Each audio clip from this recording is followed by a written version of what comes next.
Доброго здоровья, с вами Руслан, и это продолжение цикла загадочных историй о моем участии в секретной космической организации, но те, кто не смотрел, можете посмотреть предыдущие части. В этом эпизоде будет общение с представителем инопланетной цивилизации, где он расскажет о будущем нашей планеты. Я закрыл глаза, ощущая, как тяжелые волны усталости накрывают меня. Последнее, что я вспомнил, мягкое погружение в сон. Но очнулся внезапно, и мир вокруг изменился до неузнаваемости. Холодный металл под ладонями. Резкий запах стерильного воздуха. Я лежал на узкой койке, встроенной в искрящуюся стену. Вокруг мерцающие голубые экраны и незнакомые символы, которые я почему-то понимал. Корабль. Я был на космическом корабле. Пульсирующие панели реагировали на мои движения, загораясь приглушенным светом. Касание к сенсорным поверхностям вызывало мгновенный отклик, будто технологии читали мои мысли. Я увидел его, моего хорошего друга. Он стоял в проеме, залитый мерцанием света, высокий, с идеальными чертами лица, которые, казалось, выточены из мрамора. Длинные каштановые волосы не спадали на плечи, обрамляя пронзительно голубые глаза, холодные, как космическая бездна.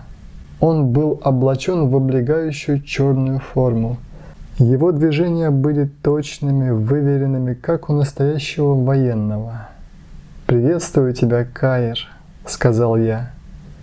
Я хотел спросить, где я, кто он, что происходит, но в голове уже всплывали ответы. Обрывки воспоминаний. «Я рад тебя видеть», — произнес Каир и сделал шаг вперед. Каир подошел к центральному голографическому проектору и провел пальцами по холодному интерфейсу. Воздух вспыхнул мерцающими линиями, складываясь в знакомый образ. Наша Солнечная система. Посмотри внимательно. Его голос звучал жестко, как стальной трос, натянутый до предела. Я увидел Солнце, обычное спокойное светило, но вдруг проекция ускорилась, и по поверхности звезды побежали черные пятна, сливаясь в гигантский смертельный вихрь. Есть такая временная линия, в которой может произойти корональный выброс массы, который сделает вашу планету безжизненной пустыней. Каир щелкнул пальцами, и проекция показала Землю, охваченную огненным штормом. Города плавились, как воск, океаны кипели, атмосфера улетучивалась в космос. «Но это же невозможно!» – удивился я. «У нас есть ученые, прогнозы, модели». Каир усмехнулся. «Ваши ученые наблюдают лишь тень реальности. То, что грядет, в 1000 раз мощнее всего, что фиксировала ваша цивилизация». Он сделал паузу, подбирая слова. Представьте Карингтонгское событие 1859 года. Умножьте его энергию на 10 в 7 степени. Вот что ждет Землю. Проекция сменилась. Теперь я видел знакомые улицы своего города. Люди шли с работы, дети играли в парках. И все это должно было исчезнуть? Давай разберем по порядку. Его голос звучал холодно, как космический вакуум. Первая фаза начнется за 18 минут до пика события. Ты почувствуешь это по своим старым земным меркам, как будто мир на мгновение замер. Голограмма показала спутники на орбите. Электромагнитный импульс выведет из строя все искусственные объекты на орбите. GPS-связь, телевидение. Все исчезнет в одно мгновение. Твоя цивилизация ослепнет. А что насчет МКС? Экипаж? Каир покачал головой. Без связи и управления ориентацией станция сойдет с орбиты за 72 часа. Шансов на спасение нет. Голограмма переключилась на поверхность планеты. Вторая фаза – наземные сети. Импульс пройдет по всем проводникам. Трансформаторы взорвутся, как новогодние хлопушки. Каждый микропроцессор на планете, от детского планшета до систем управления атомными электростанциями, превратится в бесполезный кусок кремния. Я увидел, как один за другим гаснут города на ночной стороне Земли. Но это только начало. Каир сжал кулак, и голограмма показала атомные электростанции. Без охлаждения активные зоны начнут плавиться через 12 часов. Фукусима по всему миру, только без возможности эвакуировать население. Радиационные облака. Каир вздохнул. В его глазах читалась жалость. Третья фаза. Без электричества останутся насосы, подающие воду в города. Через 3 дня начнется массовое обезвоживание. Через неделю – голод. Магазины опустошат за первые сутки. Фермы. Современное сельское хозяйство зависит от ирригационных систем и поставок топлива. Он приблизил изображение больниц. Инкубаторы для новорожденных, аппараты ИВЛ, холодильники с инсулином – все это станет бесполезным металлом. В первые месяцы умрет каждый 5-й. Самые слабые – старики, дети. Голограмма показала улицы городов. А потом начнется настоящий ад. Без полиции, без законов. Представь мегаполисы, где миллионы голодных людей осознают, что помощи не будет, где за банку тушенки будут убивать. Почему никто не предупредил человечество? Каир ответил: предупреждали. В 1959 году, в 1989, в 2012, когда выброс прошел буквально в паре миллионах километров от Земли. Твоя цивилизация предпочитает не замечать угрозу, пока она не врежется ей в лицо. Он выключил голограмму. Ты думаешь, человечество одиноко во Вселенной? Его голос звучал мягче, почти тепло. Мы наблюдали за вами 1000 лет и защищали, даже когда вы бросали в нас камни, называя внеземные цивилизации демонами или ангелами. Он сделал жест, и пространство перед нами наполнилось голографическими схемами Солнечной системы. Десятки невидимых глазу структур опутывали ее, как паутина. Каир достал крошечный кристалл, переливающийся, как застывшая капля звездного света. Это не просто камень, это архив, щит. Он сжал кристалл в ладони, и тот вспыхнул, проецируя в воздух ДНК-спираль. Мы внедряли его частицы избранным на протяжении поколений, пророкам, ученым, тем, чьи гены должны были сохраниться, даже если мир сгорит. Как они работают? Как чип, улыбнулся Каир. Внутри него информация. Кристалл перестраивает клетки, делая их невосприимчивыми к радиации. Он подсказывает телу, как выжить. Голограмма показала человека, его кожу, покрытую едва заметным сиянием, словно морозным узором. Во время вспышки они активируются. Те, у кого они есть, не умрут, не заболеют и смогут жить в новом мире.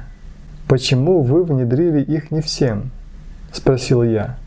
Каир вздохнул. Потому что ваши тела разные. Не все могут принять этот дар.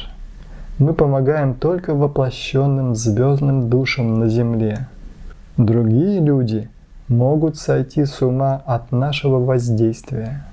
Мы искали баланс, но ваши тела и ваше сознание слишком разные. Потом Каир провел пальцем по воздуху, и между Землей и Луной возникли тончайшие нити золотистой энергии, сплетающиеся в ажурный кокон. Это реальная конструкция, созданная из частиц солнечного ветра. Как паутина. Изображение приблизилось, показав, как всплеск плазмы сталкиваются с сетью. Нити дрожали, поглощая удар, рассеивая энергию в безопасных направлениях. Она существует уже 6000 лет. Ваши древние видели ее как северное сияние или огненных змеев в небе. Ну тогда почему вспышка все еще угрожает Земле? Лицо Каира стало серьезным. Потому что сеть не вечна. Каждые несколько столетий ее нужно перезаряжать. Голограмма сменилась, показав огромные станции, скрытые в тени планет. Наши корабли дежурят у Юпитера, в поясе астероидов, за орбитой Плутона. Они гасят солнечные бури, как волноломы цунами. Но даже их силы может не хватить на грядущий удар. Каир замолчал. То, что я тебе показал, лишь один из возможных сценариев, наконец произнес он. Но есть и другой путь. Он провел ладонью по проектору, и голограмма изменилась. Теперь на ней Земля была окружена сотнями сияющих кораблей, выстроившихся в сложную геометрическую структуру. Если угроза станет неизбежной, флот отбросит протоколы скрытности. Мы покажемся вашим спутникам, телескопам, даже невооруженному глазу. И тогда изображение приблизилось к одному из кораблей. Его корпус раскрылся как цветок, выпуская в пространство сложную решетку из сияющего материала. Мы развернем гравитационные линзы. Они будут работать как гигантские призмы, отклоняя смертоносные излучения в стороны от Земли. Я увидел, как солнечная вспышка, сталкиваясь с этой невидимой паутиной, рассеивается в космосе, словно луч света, разбитый о кристалл. «Но почему не сделать это сейчас?» – спросил я. «Зачем ждать последнего момента?» Каир покачал головой. «Потому что открытое вмешательство изменит ваш мир навсегда. Религии, науки, правительство – все рухнет в один день. Мы даем вашей цивилизации шанс спасти себя самой. Ты спрашиваешь, почему мы не приземлимся на ваших площадях? Почему не вручим вашим лидерам технологии спасения?» Он повернулся ко мне, и в его глазах отразились целые эпохи разочарований. Представь дикаря, которому вручают плазменную пушку. Сегодня он убьет своего врага, завтра соседнее племя, послезавтра сам себя. Ваш мир еще не готов к таким технологиям. Голографический экран ожил, показывая Землю, опутанную невидимыми нитями влияния. Видишь эти энергетические узлы? Драка, рептилии, паразиты сознания. Они правят вашими банками, правительствами, средствами массовой информации. Все, что делает человечество агрессивным, жадным, разделенным – их работа. Изображение сменилось. Тайные общества, ритуалы в подземных базах, гибридные существа в капсулах. Они питаются вашим страхом. Если мы придем открыто, эти твари спровоцируют ядерную войну, лишь бы сохранить контроль. Ваши лидеры уже давно не ваши. Внезапно Он коснулся моего лба. В сознании вспыхнули видения.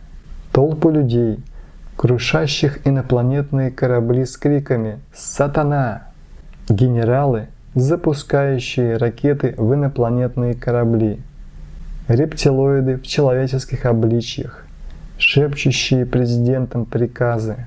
Мы приходили раньше. Каждый раз паника, насилие, отрицание. Ваше сознание спит под слоями программирования.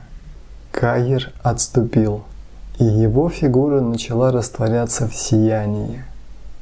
Но есть проблески, дети Индиго, пробуждающиеся контактеры, те, кто чувствует правду. Когда их станет достаточно, занавес упадет. Последнее, что я услышал перед возвращением в свое тело: до той поры мы будем ждать за кулисами, ловить солнечные вспышки, очищать ваши гены и сражаться с темным флотом Драка, чтобы однажды утром вы проснулись свободными. Я открыл глаза в своей постели. За окном пели птицы, но где-то в вышине, сквозь глубокую атмосферу, мне почудился отблеск серебристого корабля, стража, о котором мир еще не готов узнать. На этом повествование пока завершается. Если у вас появились вопросы или свое мнение, пишите об этом в комментариях под видео. На этом я с вами прощаюсь, но только до следующих встреч.